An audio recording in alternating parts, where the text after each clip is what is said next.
meninggalnya hari Jumat cirinya orang soleh atau bagus atau tanpa hisab.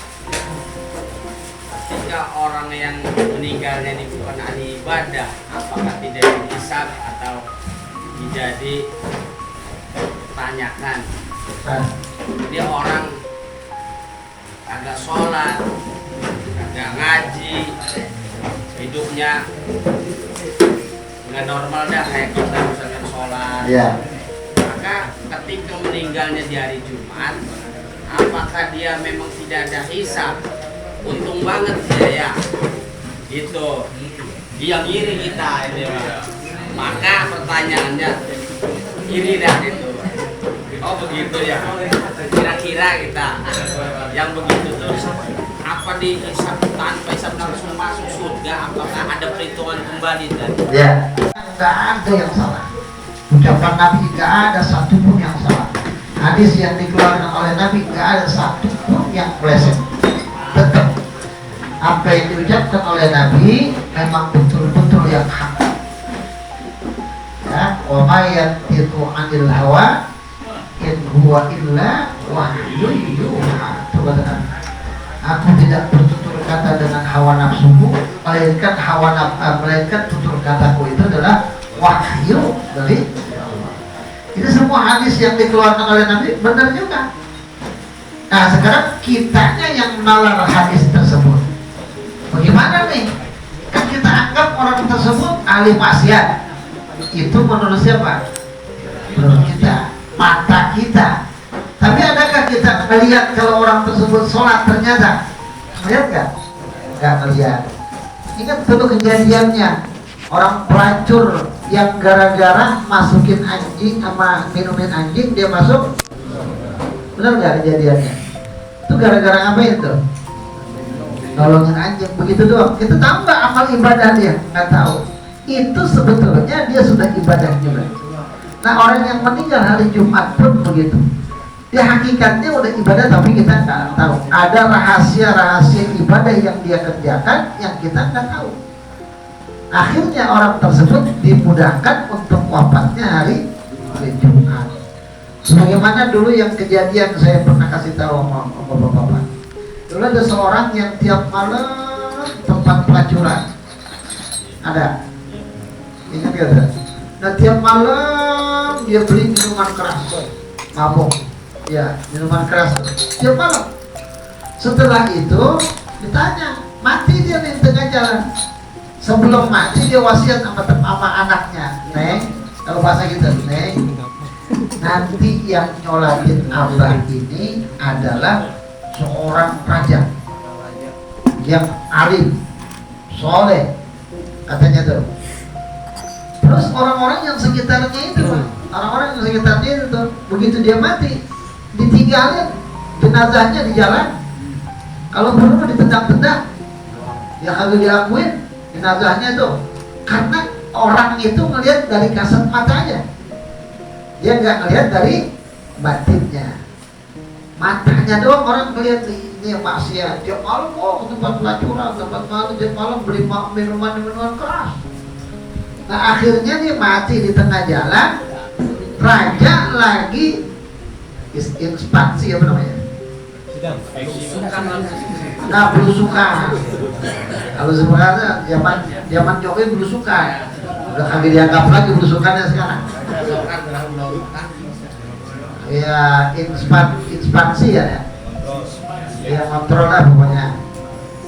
Raja nanya, ini kok orang mati didiemin aja? Emang apa? Tuan Raja, dia orang tukang mabuk tiap malam ke tempat pelacuran. Tempat pelacuran, apa iya benar? Benar nggak? Tiap malam tempat pelacuran, tiap malam dia beli minuman keras, bawa ke rumahnya. Apa iya? Oh iya benar. Akhirnya ditanya, penasaran. Seorang raja penasaran, nanya datang ke rumahnya, ketemu sama anaknya. Begitu ditanya, Neng, emang benar ini Bapak tiap malam ke tempat pelacuran? Nah terus apa benar Bapak tiap malam beli minuman keras tuh di berapa botol dibawa? Bener Pak.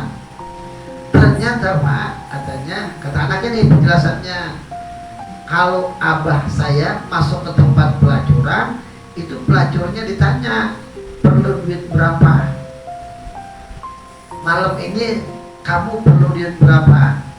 Saya perlu duit umpamanya 1 juta, dikasih sama abahnya 1 juta. Dah, sekarang habis kasih duit tuh pulang, disuruh pulang.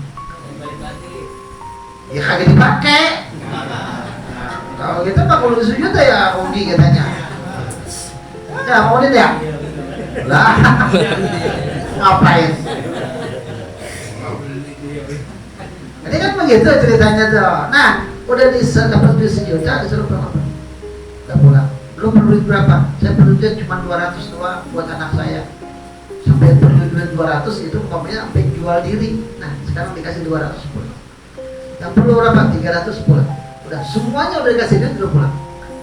Kira-kira langganannya mau datang ke situ udah kagak ada. Ah, udah kemana ya? Kasih duit tumbang Kan lebih. gitu ya. Malah dia udah kagak ada langganan, udah pulang, udah dapet duit udah. Nah, kan kagak jadi itu maksiat. Itu maksiat. Nah, ternyata ditanya lagi. Nah, ini minuman kerasnya buat apaan? Minuman kerasnya Pak, Tuan Raja, abah saya dibawa ke rumah. Tentang di rumah itu diborong tuh tempat minuman keras diborong sama abah saya sampai di rumah dituang ke WC, dibuang ke WC. Nah, orang yang pada mau beli tempat minuman keras itu minuman keras itu pada habis, diapain? Diborong. Ya orang yang pada di situ nggak jadi pada mabok.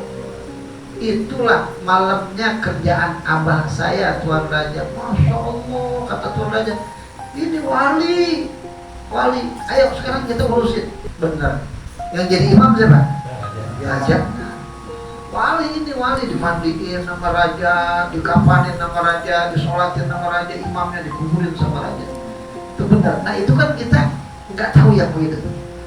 Makanya kalau ada orang mati, umpamanya kelihatan sama dia hari Jumat nih, orangnya wah kelihatan begitu, bukan mabuk kayaknya, perasaan.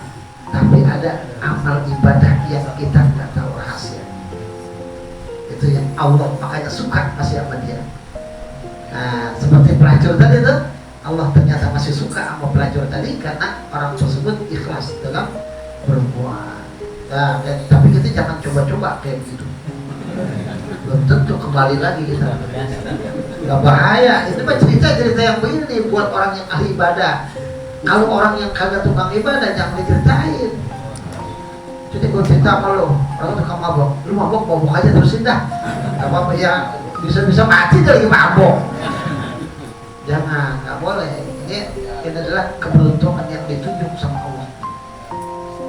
Orang yang ditunjuk dipilih sama Allah tuh begitu. Jadi kita memang ada rahasia tersendiri orang-orang yang beramal dalam hari Jumat. Ada.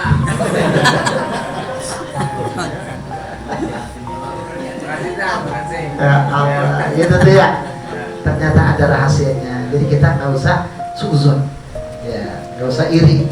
Kalau kita perlu bagaimana caranya biar supaya kita juga matinya hari Jumat.